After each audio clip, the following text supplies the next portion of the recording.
Hello everyone and welcome to today's video. As you can see here, I've got my beautiful Ohuhu markers. So today we're going to be coloring in my coloring book, Just Add Sparkles. It's available on Amazon.com. If you have your copy, grab it and let's color along together. I'm going to be doing some spring themed pages today, and there were a lot of options to choose from in my coloring book. I had a lot of things that I felt like leaned towards spring. We've got some flowers, some baby animals, some literally spring themed pages here. So I was super excited to jump into this and color, so let's get straight into it and color. First, I obviously have to pick a page to do, so the first one that sparked my interest was this Mushroom Girl one. If you've been around long enough, you know that I created this in my Create This book. I can't remember if it was one or two, but I did it in one of them, so I made sure to put a piece of paper behind it, and then I also put a piece of paper off to the side so that other drawing wouldn't distract you. That is the bleed through from another drawing, so definitely put a piece of paper in between your coloring pages. And now it's time to get started. So the first thing that I wanted to work on was obviously the face. It's kind of the key and central and most important part of this picture. So I started off by just creating a layer where all of the shading was supposed to go. Then I filled in the entire thing with the same color just to make sure that it had a smooth base to start with, and I wanted to do this one a little bit differently than I had done it in my Create This book before. Obviously, if I've already done it once one way, I don't want to do that same thing again, so I was trying to find a creative color that I could choose for the mushrooms and for all the features on this one. I did a red mushroom and then brown hair for the other one, so I'm going to vary a little bit from that and do something a little different. So now it's time to start trying to make the little blush and mushrooms on the face, and this is where it all starts to go wrong. I just drew on these little red marks and was hoping to blend them out, and they were not blending. They were not smudging. So I decided let's just add more color. For some reason in my head, I thought that would help the situation. So I was blending to my heart's content, trying to make sure that it looked like blush and not just like, I don't even know, like cuts on her face or something scary. So I tried to blend it out a lot. And then after that, after I kept blending for what felt like forever, the ink kind of just went everywhere and it was looking like this. So I moved on to the lips for now just to let that dry, have a minute to see what it was really going to look like. And then I just kind of moved on to this little neck piece, and then I made it look like she had a rash on her neck. So things were not going well for the start, but I just kept on going and trying to fix it as I went. But for now, I added in some little makeup details. We don't want to forget about those. And now it's time to try and fix the disaster that I've created. So I try to add some more color to the places that didn't match, and it just made it worse. Like there was horrible blending going on here. So again, moved on and ignored it for another time because I just did not know how to fix that situation. So now it's time to color in this giant focal mushroom here. So I went ahead and colored it in darker underneath to kind of make it look like a shadow, and then I did this brighter pinky red on top to kind of blend everything together. Even though I kept jumping around to try and distract myself, I was really focused on the face. So I took this colorless blender hoping that it would help me fix all of my mistakes, and it did not. It just made everything like almost 10 times worse. Like it got so bad. I was like, I don't know if I'm gonna be able to fix this. I think I just ruined my own coloring book, so that's pretty impressive. But I just tried to keep on going, and again, ignore it for a minute to just forget about it, give it a chance to dry, see what it would look like, and then try to correct the situation. And so I did the eyes blue, and then I tried to do the hair, and I wanted to make it look blonde.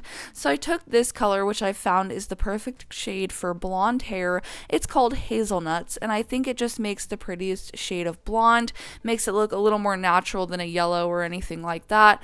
So then I went ahead and took that in through the hair, and then also added some pink little highlights to the front pieces to kind of go along with that whimsical fairy look that I'm going for. And yeah, I still just, the whole time I was trying to distract myself, I was just thinking about the face and how I've made it look so horrible and scary. So here I am again trying to go back in and fix it for, I don't know, the millionth time. So I went ahead in and added more color in, and I decided to use a different shade, kind of a darker shade, to hopefully blend over some of those lighter colors.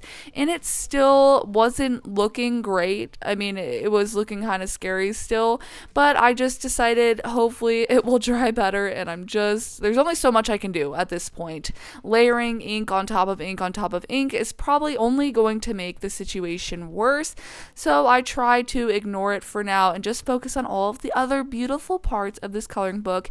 I was determined that even if the face was going to be ugly, the rest of it was going to be cute. Okay, we're going to have a cute page, even if we have to blur out the face. I brought in a Copic marker too, which I don't know if you're allowed to use these together. I'm kidding. I use them together. I don't really care. I don't have a lot of Copic markers, but I thought this one would be the perfect shade of green. It's kind of like a mossy green, and I feel like that would fit the foresty vibe and theme, so I brought it in, and then I worked on the face a little bit more, tried to fix up and touch up the eyebrows a little bit, and also the hair to make it a little bit darker and add a little bit of depth and dimension. Hopefully it still looks blonde or has a lot of highlights, and I didn't go too dark with it, but I think that it looks pretty good and matches the theme. I really wanted to make sure that her eyes popped, so I surrounded the light blue with darker colors around the makeup kind of parts, and then I added an even darker blue to give the eyes some shading so they weren't as scary looking. And then I decided to make the underneath part of the mushroom a little bit darker, just to make it look like it had even more shading and to add a little bit of contrast as well. And then I added shading to the top too, to make it look like the mushroom had some roundness to it, and to make it look like it was an actual shape and not just a flat color. And then it was time to work on the face. Once again, I decided to add in this kind of pinky orange color to kind of add a little bit of blush and shading to everything, and to add in some extra warmth. I felt like the face was looking a little bit flat, so this definitely helped to liven things up a little bit, although it was still looking a little bit splotchy. But at this point I had just decided that's how it's going to have to be, and hopefully I can touch it up and make it look good with all of the extra details I'm going to add later. And speaking of extra details, here is the white gel pen ready to hopefully save my day.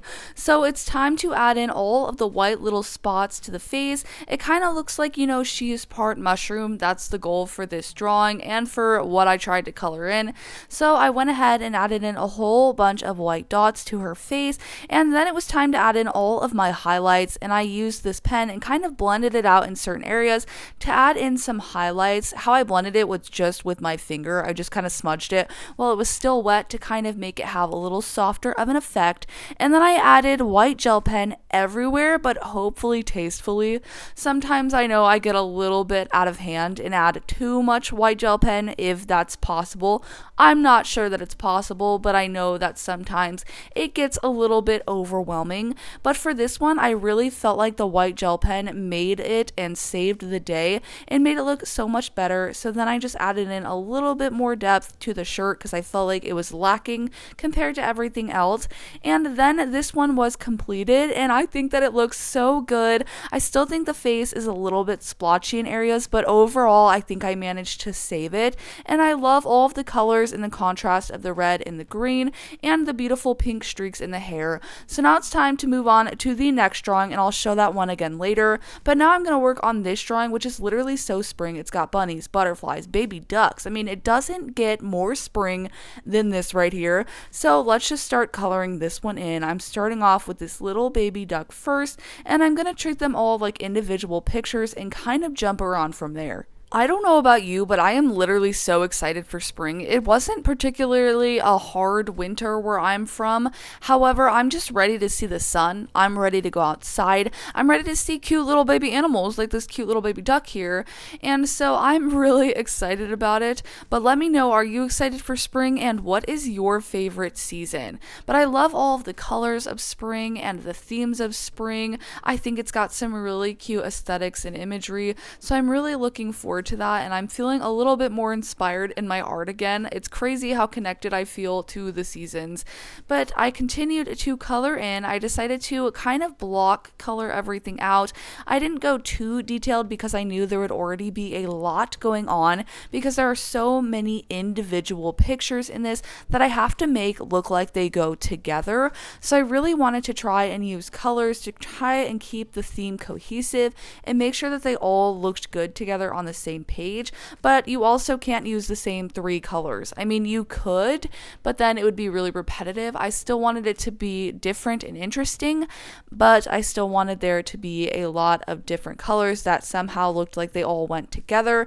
So every time I introduced a new color, I made sure to keep it off to the side so that I could make sure it was reintroduced in the drawing somewhere else to keep it all matchy-matchy. This drawing is actually of a sticker sheet that I have available on my website. It's this cute little spring-themed sticker sheet, and it looks very similar to this. I feel like I was definitely inspired by that sheet and added in very similar colors. I did do different choices on this one too. I always like to try new things. It's not fun to do the same thing over and over, and the coloring book really allows me to kind of test how I would do things differently, what things look good. It's kind of a safe space to do some experiments with color and shading and blending and try new things and have some fun and go crazy with a white gel pen. So then I moved on to the butterfly, and I wanted to make it orange, do a little bit of a classic butterfly moment here. And then I didn't really know what color to do for the background because I already did a light blue at the flower rain boots at the bottom. So I decided to do a darker blue. I kept asking my husband to come in and help me. I just needed like a fresh perspective. I was like, if I put this color here, is this going to ruin the entire drawing or is it going to be okay? So he helped me pick these colors, especially for a lot of the backgrounds, because I was struggling to figure out what would look good and keep the whole drawing cohesive, because if you add too many colors, it's going to look separated, and I was panicking a little bit after the little mistakes on the first one. I was like, I gotta have just a fun and solid win here. I can't be choosing wrong colors, okay? Make or break moments. So then I moved on to this one, which is a tulip drawing, and I decided to make the tulips green stems, obviously, and then I decided to use this kind of like soft peachy color for the flowers. I felt like that would be a really beautiful choice, and I added in some of the yellow to this one in the background, kind of to complement the little baby duck and bring in some yellow elsewhere, and I felt like that would match really well, and I think that it did. And then after that, it was time to work on the little flower watering can, so I went ahead and decided to make this one look purple. I like to sometimes not add in grays if I can help it, so even though watering cans are typically gray metal, I wanted to make this look purple metal. Not sure if that's a thing, but it is now. So then I added in some little darker parts for the purple that I knew would dry. That way I could add in another layer and make sure that it looked like it had a little bit of shading. So here I am going in with the second layer after I colored in all of the flowers. I didn't know what to do with the background color. I needed my husband's help again, so I decided to skip it for now and go on to this cute little lemonade vase. I mean pitcher. You don't put lemonade in a vase. You could, you don't do that. Anyway, I moved on to this one. I did the background blue. The blue marker was kind of running out, so I did this little splotchy effect, but I liked the texture that it added, and I added in some circles as well. And then I colored in everything yellow, basically, because lemonade is pretty vibrant, scary yellow. And then I added in some green little leaves in there to make it look decorative. And then I added in some details and darker colors. And then it was time to go back and add in that background color to this one. I decided to go with this kind of salmony orange color. And now it's time to add in the finishing touches with my white gel pen once again. I decided to kind of outline a lot of the drawings with white gel pen to make them look like they popped from their backgrounds, and I decided to only use a white gel pen. I was going to use a sparkly glitter gel pen like either gold or silver. Probably I would have used gold, but I decided to keep it a little bit more simple than that. I wanted to make sure that it looked bright and fresh to match the spring vibes, so I decided to only add in white gel pen details, which I think was a solid solid choice, and I added them all over every single drawing to make sure that it looked good. And then I added in shadows, which I think made the piece tie together, and here it is. Here's the finished one. I think that it looks so good, and even though it has a lot of colors, I still think that they all go together, which was the main goal. And I think that it turned out so beautiful, and I love that it's a whole bunch of different pictures that come together to make one complete picture. But here is the spring one, and here is the mushroom one again. I'm curious to know which one you like better and why. Let me know in the comments. I'm not sure if I could pick a favorite because I spent so much time working on both of them, and I like them for different reasons. But here they are side by side, so comment a butterfly if you like the left one, and comment a mushroom if you prefer the right one. But here is the mushroom girl one again, and I think that it actually turned out really well, especially considering the struggles, and the spring one, which I love all of the different colors. But let me know which one was your favorite. If you colored along, tag me on Instagram at Anchored Art Designs because I'd love to see how you colored them.